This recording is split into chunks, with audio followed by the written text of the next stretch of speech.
সম্মানিত দর্শক শ্রোতা, আসসালামু আলাইকুম। একদিকে তার মা স্ট্রোক করেছে, আরেক দিক দিয়ে তার পরীক্ষা। এখন সে কি করবে? পরীক্ষা দিতে যাবে নাকি তার মাকে নিয়ে হাসপাতালে যাবে? কোনটা সবচেয়ে বেশি গুরুত্ব?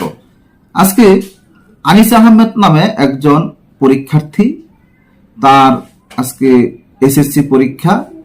সেই পরীক্ষার ফলে যাবে সেই মুহূর্তে তার মা স্ট্রোক করেছে। স্ট্রোক করার পর এখন তার মাকে নিয়ে হাসপাতালে চলে গেছে। হাসপাতালে নিয়ে ভর্তি করে সুচিকিৎসার ব্যবস্থা করে সে পরীক্ষার জন্য দৌড়ে তার পরীক্ষার ফলে গিয়েছে। পরীক্ষার ফলে যাওয়ার পর তার আর পরীক্ষা নিচ্ছে না। সে শত রিকোয়েস্ট করেছে, কান্নাকাটি করলো, তারপরও তার কান্নাকাটির কোনো সাড়া কেউ দেয় নাই। এখন এই মেয়েটি কি করবে? হাউমাউ করে কাঁদছে। মানুষ অনেক কথাই জিজ্ঞাসা করছে, জিজ্ঞাসা করার পর তার মুখ থেকে কথা আসছে না।